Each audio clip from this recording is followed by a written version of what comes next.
Hello, hello, hello, and welcome to another episode of Wellness Wednesday. I am Dr. Latoya Wells, Doctor of Nursing Practice, family nurse practitioner, and owner of Wells Legacy Health and Wellness.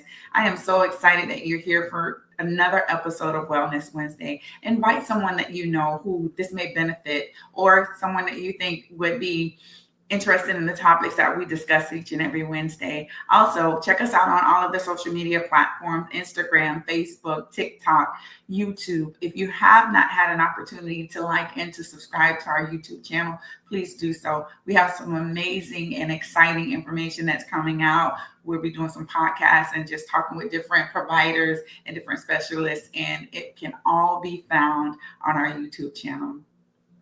We at Wells Legacy Health and Wellness offer full service primary care, health and wellness services. So whatever your healthcare needs are, we are ready and we're willing to partner with you on your healthcare journey. Tonight, we're going to dive into a topic as we continue our discussion on mental health. We're going to discuss a topic that affects millions, but often is left unspoken: men's mental health. We've talked about women's mental health. We've talked about mental health in various generations. Tonight, we're going to focus in on men. Men, just as women, deal with mental health issues. And I feel that it's so important that we also discuss this information, that we talk about it, because many men don't feel that they have a safe space and that there's no judgment and that they're free to have open conversation about their feelings. And I'm so grateful that we've entered a time where therapy is not a bad word, and there are more and more men and more minorities who are tapping into services that are provided regarding therapy and counseling. And for that, I'm so grateful. I'm thankful tonight to be here and to be able to provide a safe space for my patients, my male patients who come to me. And for those of you who know me, if you come to me and you've sat in my office and I've done your physical exam, you know it's more than just a physical exam. We're touching on all of the things related to you, your health and well-being. That's mental, spiritual, physical, emotionally. We're talking about it during those exams. And I'm grateful that I have the ability to spend more time with my patients and not have to rush through those exams just because of the way I set my schedule up. But I'm so grateful that so many men are more open now to therapy than they were before. It's so important that we understand and we know the signs and we know what common conditions men are facing or that affect men more than women, and that we are able to identify those signs, because many times men won't open up. They won't share because they don't feel like they have a safe space. And so if we know the signs and symptoms, then we're able to kind of help them navigate those feelings, navigate what they're dealing with, and to get them the help that they need. So you guys know I love statistics. When we talk about suicide, men die by suicide nearly 4 times more than women in the United States. As it relates to depression, over 6 million men suffer from depression each year, but many go undiagnosed. And in doing some research, it was found that a lot of men self-medicate with drugs and alcohol and other things, work.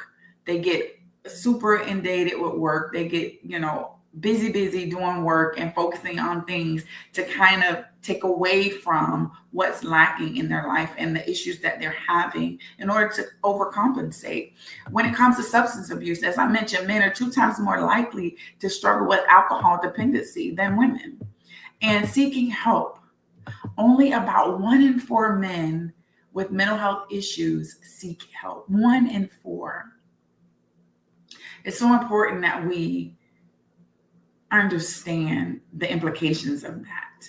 So if you're sitting in a room with 8 men, only 2 of them have the propensity to seek help when they're dealing with mental health issues. And I go back to making sure that we are providing a safe space. I know there are many men who work They come home, they have to deal with different issues. And when they come home, they don't want to have to fuss and fight and deal with stress and all of the things. They just want a place where they can relax. And so communication is so important. Being able to discuss what's going on and providing a safe space for them to decompensate when they get home, and to just kind of sit and chill and do whatever it is that they need to do before they get engrossed or involved into the ins and outs of what's going on at home. Same holds true for the women. We need to be able to have a place where we can decompress when we get home from work and have that time. So whatever your dynamics in your household, have those conversations. Make sure that everyone has a safe space to discuss what they're dealing with, discuss how they're feeling, and get the help and support that they need without judgment. I want you to drop a thumbs up if you or someone you know has struggled silently. Let's normalize that. There's so many people who are struggling silently. They're dealing with mental health issues in silence because they are afraid to open up, to speak out, and to seek help because of past stigmas, because of the saying, men are strong and men don't cry. Real men don't cry. Real men don't show their affections. That is so far from the truth. Real men do cry. Real men do show their emotions. Real men are emotionally mature. And when we're dealing with an emotionally immature man, we see some of the things that can further compound the issues that they're dealing with. We're not going to get into that tonight, just as well as they're immature women, emotionally immature women, because we haven't been taught. Many of us were not taught on how to deal with or handle our emotions. And the way the people around us would handle or deal with our emotions wasn't necessarily the proper way or the correct way. No shade, no harm, no foul, but we have to be able to make sure that we have a safe space and that the men in our lives have a safe space. If you are a woman that's watching tonight and anything that I've said kind of hits home when you think about the men in your life, whether it's your husband, your significant other, your partner, your brother, your cousins, a co-worker or friend, someone that you know who may be dealing with some of these things, tap them on the shoulder tonight. Send them the link for this, for the replay. Give them our number so that we can get them connected to some mental health services. Many individuals who have insurance, even those who don't, are able to now tap into very low cost and very, I can't really think of the word, but it doesn't cost a lot to go to therapy. And many people think it does.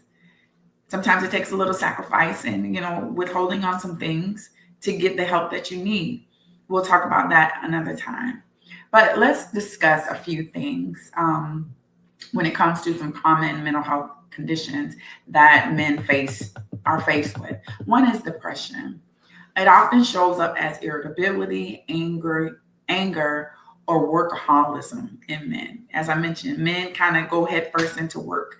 They will work to keep from having to deal with and face the problems head on that they may be dealing with, either interpersonally or interrelationally, at home with, whomever.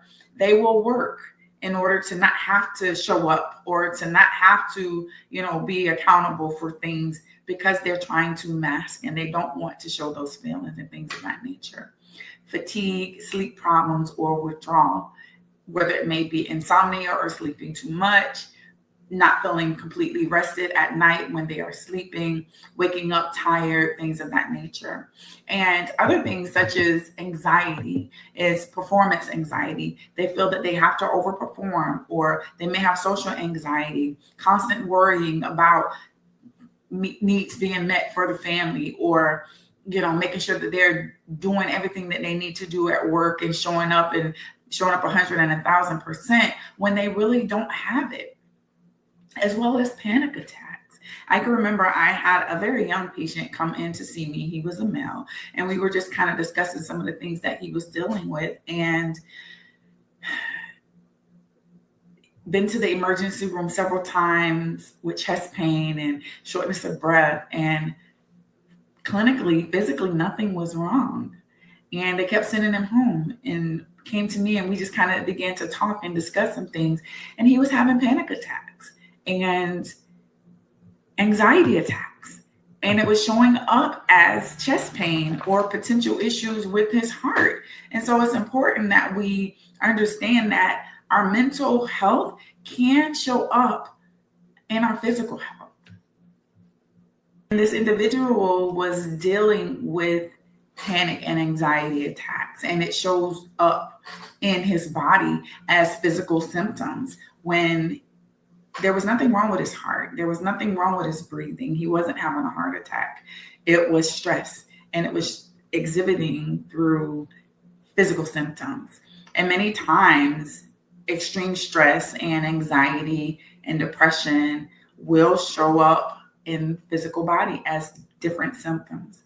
The next thing is PTSD, especially common in those who are veterans, those who served in the military, those who are first responders or trauma survivors will deal with PTSD, and being able to navigate that and work through that takes many different avenues. And sometimes it takes a team approach. We talk about when we're raising children, it takes a village. Many times it takes a village of individuals coming alongside that person or that patient or that man, that husband, that brother, that father, that son, cousin, to ensure that they know that they have a safe space and that they have a place where they're going to be listened to and going to be heard, and they're able to get the help that they need, again, without judgment, and to know that they have a safe space. Substance use disorder is often a coping mechanism, as I mentioned earlier, for untreated mental health struggles. Many times, and when we look at the statistics as it relates to drug abuse and alcoholism, the numbers are staggering when it comes to men. When we look at a lot of the individuals who have mental health issues, substance abuse is also tied to that, and it's just a mechanism to mask what's going on. Anger and emotional suppression. They're taught from a young age, as I mentioned, man up. Men don't cry. Boys don't cry. Don't wear your feelings on your shoulder. And again, that can be so far from the truth. We need to make sure that we're teaching our young men, our little boys, that it's okay to express your feeling, providing them with the tools and the techniques that they can utilize to be able to effectively and efficiently navigate their feelings and not stuff them down, not tell them, oh, I've heard this so many times. Stop crying. What are you crying for? Or I'm going to give you something to cry for. I'm listening to this book, and it's audio book by Mel Robbins. It's called Let Them. And she does a lot of talking about emotional maturity and how so many of us are stunted in our emotional maturity because we didn't have the proper navigation or tools to help us as we were little to deal with our emotions. She gave an example of a kid that's going into the store and they want a toy.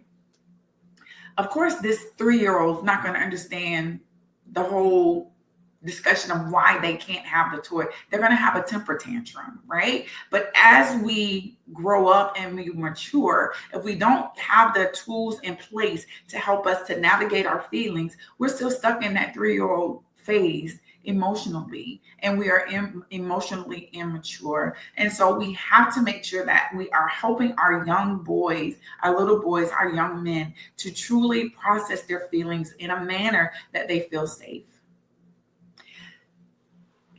One of the things that when I'm talking to my patients, primarily my young boys, the young men, adolescents, men, I want to find out what is the struggles when it comes to them? What are they struggling with when it comes to them opening up and talking about their feelings? And one of the biggest things is cultural conditioning, being strong and being silent. I can remember, and I'm going to try to veer off topic really quickly. I can remember I was working at a large organization, academic organization, and there was some stuff that was happening to me at the hands of people that I worked with and that I trusted. And I was so frustrated. And when I'm frustrated, I cry. And one of my colleagues said, don't let them see your tears. That's a sign of weakness. And I was like, no, my tears are a sign of strength, right? For me, it was a sign of strength. But again, when I look at culture, there are certain cultures where you don't let anyone see you cry. You remain stoic. You don't share anything with others. You don't discuss your feelings, and you don't do certain things. So being strong equals being silent. And so again, that's so far from the truth. Open up. Let's talk about it. You being able to talk about what someone did to you is a sign of strength, not weakness. You being able to walk away from a situation that caused trauma is a sign of weakness, is a sign of strength, not weakness. And so we have to normalize talking about our feelings. We have to normalize not judging people, because that's another reason why men struggle to talk about their feelings.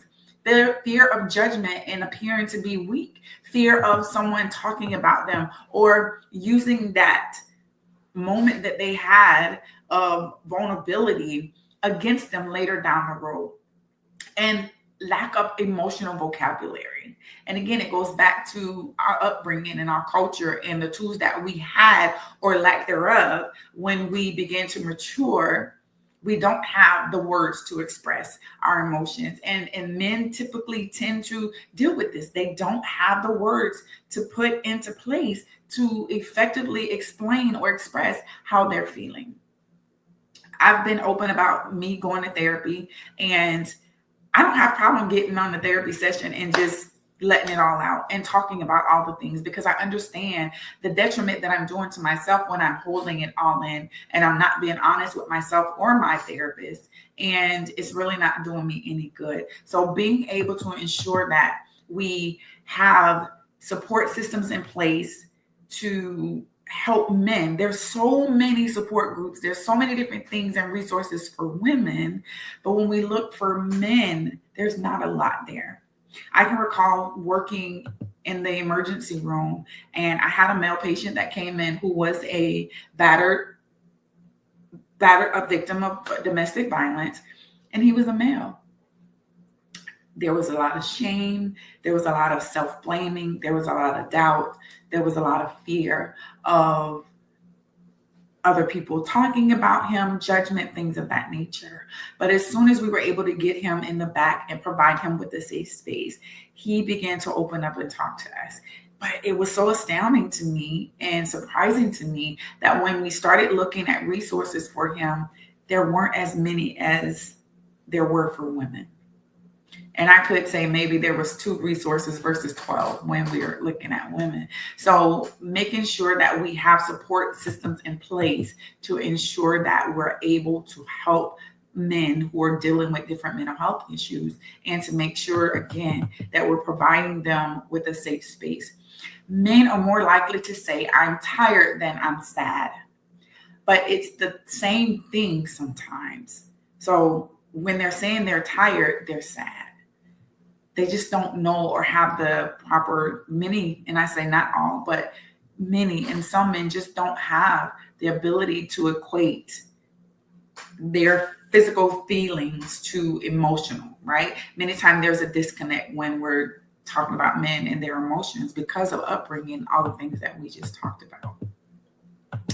And I'm talking directly to the men. Have you ever kept your struggles to yourself because you didn't want to seem weak? Let's talk about that. And I mentioned early, talking about your struggles is not a sign of weakness. It's a sign of strength. It takes strength to open up. It takes strength to be able to let someone in on your interpersonal relations and things that you're going through and your thoughts and what's on your heart and how you're feeling. And many times we just don't necessarily do that. As men don't necessarily do that. And there are some women who have issues with this as well. But tonight we're focusing in on the men. I want the men who are watching this to know that we hear you. We know how hard you work. You are valuable to our society and our families. And we want you healthy and whole in every area of your life, not just part of it. And you hear me mention quite often that we have men who are not open to share and they're drowning. They're drowning. And the men are needed, and we want to make sure that they're taken care of, because if one part of your body is not 100%, it impacts every other area of your body. And so in your life, how do we prevent mental health things? What can we do? Exercise, we talked about that. Exercise is very helpful. It releases those good hormones, mood boosting chemicals, the endorphins that kind of give us that feeling of euphoria and helps us kind of shift our focus off of the problems that we're dealing with at the moment. Gut health is important. So digestion and hydration is also linked to brain health. So good gut health is linked to brain health. And sleep, aiming for 7 to 9 hours of sleep at night. Therapy and support, especially male-only spaces. And again, several years ago, we didn't have, I say about 10 years ago, maybe a decade ago, we didn't have as many resources as we did for men as we do now. I think the pandemic kind of unearthed a lot of needs and gaps when it came to that. And there was a lot of services put in place. So if you're not sure and you are in need of some help, men, reach out. We can get you connected. I'm not a mental health provider, but I have experience dealing with individuals with mental health. And I also am very connected in that community to where we can get you set up with someone.